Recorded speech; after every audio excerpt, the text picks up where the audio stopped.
And if you hear singing in the background, my 16-year-old never stops, and they're home from school today. So, and I don't have to tell her to stop because I love to hear her voice.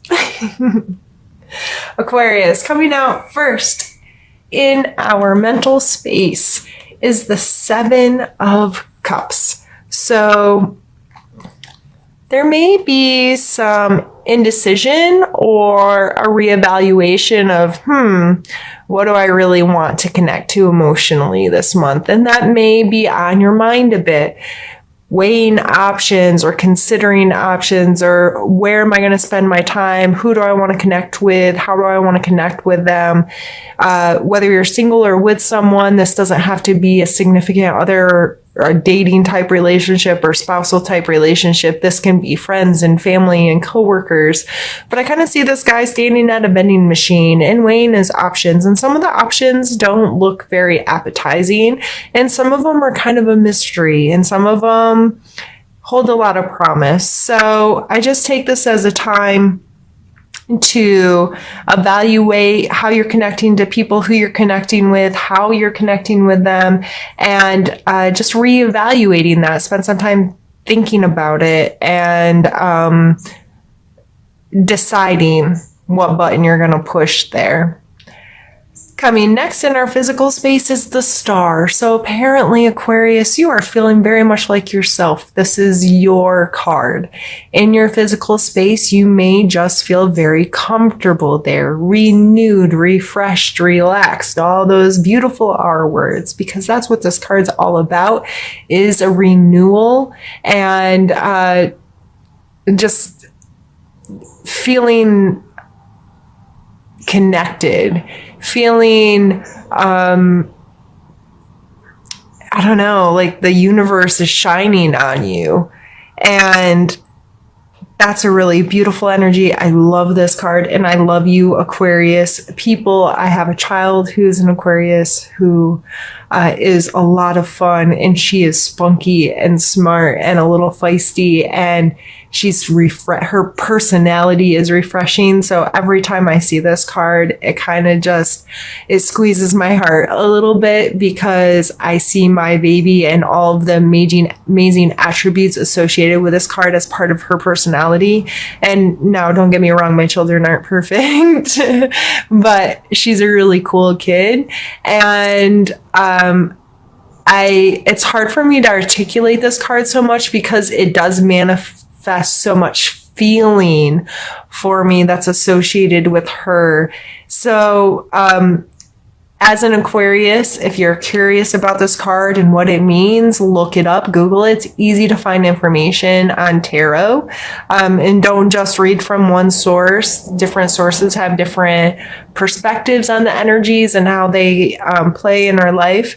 But for me personally, in this reading, I just feel like it's you feeling good in your own body.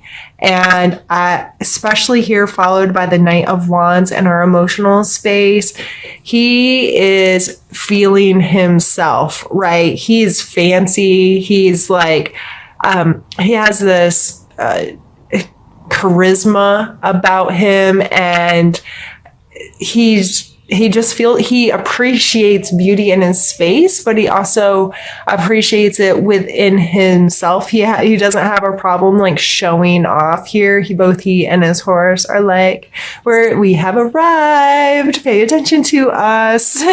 So those two cards coming out for your physical and emotional space. I just feel like you feel good, and that's amazing, Aquarius. I really hope you do. I really hope you are encompassing some of those feelings of feeling really comfortable in your own skin, appreciating who you are, letting your passions and your desires and your excitements in life and your willingness to be involved in this world and experience life show through this month. I just think that looks like a really beautiful energy combination. And then we're followed here by the Eight of Coins. And this is coming in our spiritual space. And this guy's obviously put in some diligent work. He's doing the same thing over and over again. He's creating something. He's putting in time. He's mastering his craft.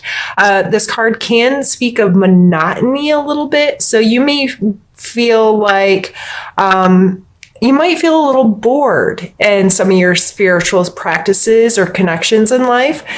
So you might want to mix it up a little bit, but that's not telling you to stop working altogether. It's just take the skills you've learned and maybe see, hey, I'm going to try to approach this in a different way, or add some creativity into how I'm doing this, or just try something new. I'm going to still put in work to connect to myself and connect to my spirituality, but maybe I need to just mix it up a little bit. And I think this does show homage to work that you've been putting in, whether it's a practice in your life, attending some kind of group meeting or event or services that help you feel connected and help you feel like you're making progress. You know, like this is a lot of work.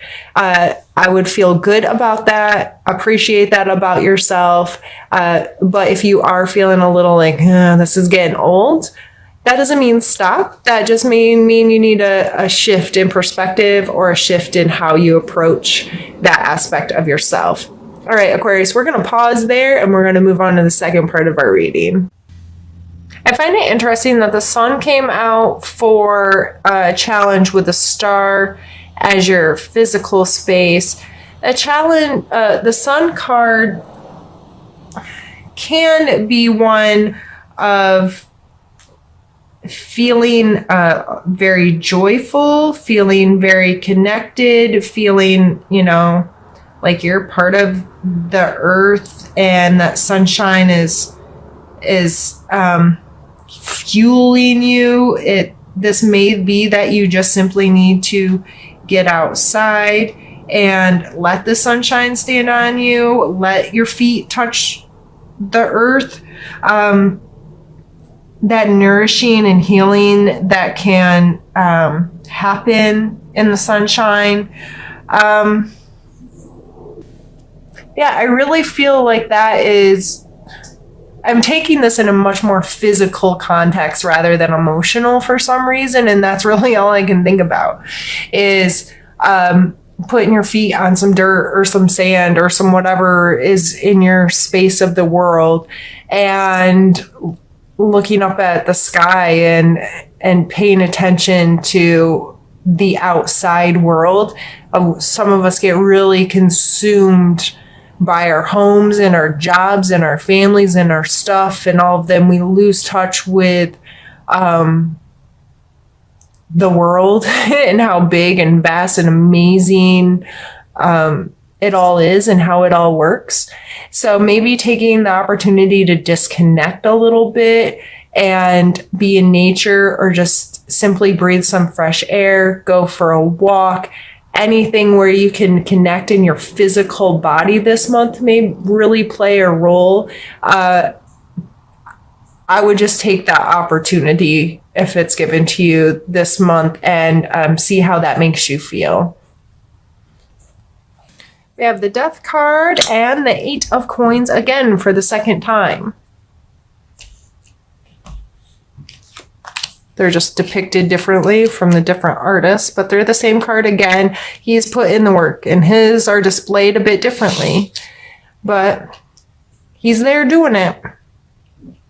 And the Death card here, coming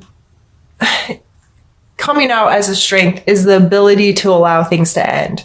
The understanding that things have this cyclical nature, and when one thing comes to its completion, that allows room for energy to evolve into something else.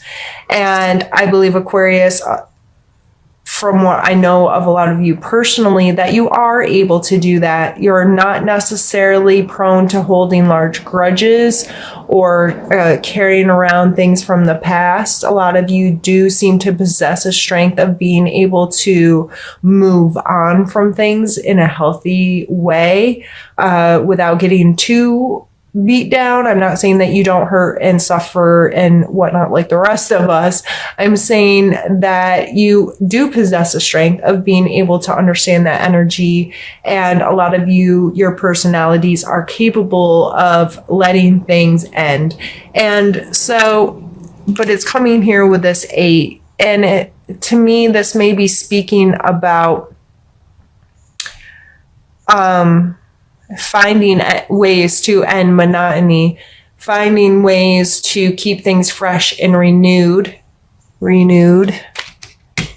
for yourself, finding ways to use this creativeness, use this spark, use this enthusiasm and passion to allow your work to progress, to evolve, to whatever, by allowing something to end. And I've done this before. I've recreated things. I've grown something from doing it once to doing it 1,000 times and becoming masterful with it, those kinds of things. So I think that's a beautiful strength for you this month. And however that plays in your life, I think it's just important to understand that you're more than capable of dealing with the endings of things.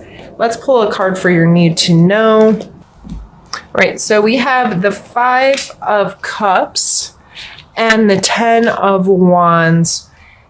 The 5 of Cups is the card of grief. I've spoken about this card a lot. He is not able to see what's ahead of him. He can only, at this point, pay attention to something that he has lost. And so I talk about this card being a pause, and it's not that I want people to rush through grief by any stretch. I understand that the losses in our life can take a big toll on us. They can take a long time for some of us to work through. They can really limit how we can look into the future because we're very concentrated on this. I, however, like to remind people, though, that they need to lift their heads once in a while. And regardless of how much grief and how much this hurts and how much you're focused on it, that it's important to not just get stuck there. And you can still respect your grief and allow time for yourself to appreciate that there's more to come, appreciate that there's other opportunities ahead of you, and to not just don't be stuck there. The 10 of Wands can be a card of burden. He's obviously carrying around something he doesn't want to be carrying around. For goodness sakes, he has a roach on his back. So this can be taking on more than you should.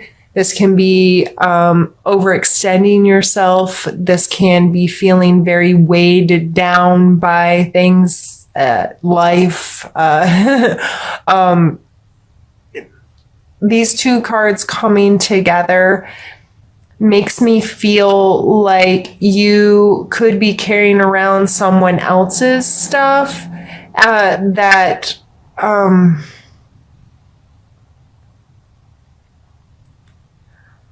you may be carrying someone who's stuck there.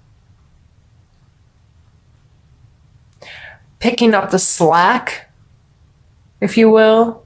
And I don't say that in a negative way. Sometimes we have to really put in a lot of work for the people that we love and care about. When, in marriages and relationships, there's times where one of you is strong and one of you is not.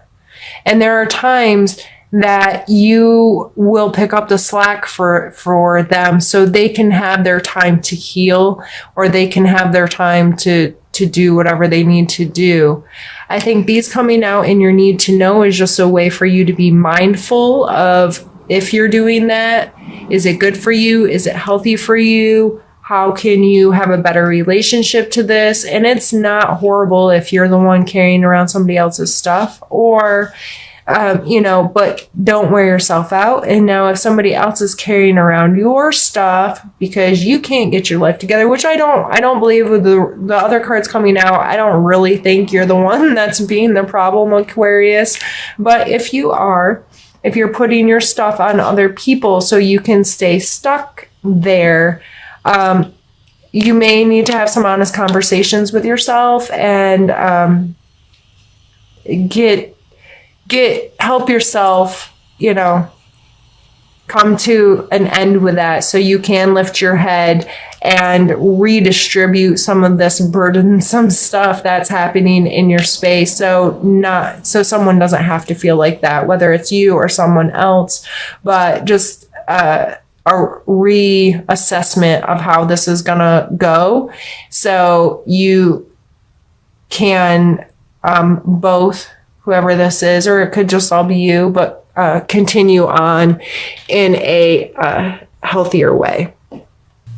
So we have the Page of Wands. So we have the Knight of Wands up here, the Page, and the Queen of Swords. The Page of Wands, like the Knight, is that excitable, passionate, willing kind of energy to get involved, to get creative, to think outside the box, and to feel comfortable within yourself and look for ways to feel comfortable in your space. A lot of times with the wands, I think of flow state, when we're like an artist can disappear into their painting for hours and lose track of time, or a musician sitting and playing, their instrument, and they just get to a space where they're creating and they feel good and they have no concept of what's happening around them, right? And the Page is kind of young and immature, so he might be a little rash or not always make the greatest decisions. But mixed here with the Queen of Swords energy, which she is all about logic and just fairness. Those kinds of, the swords are the analytical sides of our brains, right? Of being decisive and making decisions and being feeling competent and capable of doing that.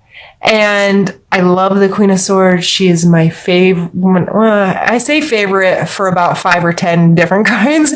She's one of my favorites because I associate with her.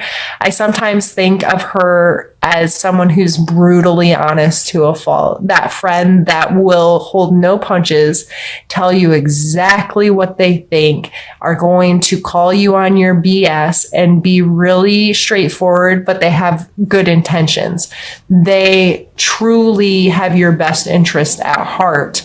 So they're willing for you to not like what they say, in order for you to hear what you need to hear. You know what I mean? So these kinds of energies coming together are very powerful. There's this willingness to create, but also has this logic side of, I'm going to make good choices and I'm going to approach this in a way that has people's best interest in heart, but I'm also going to be fun and carefree and excited about it.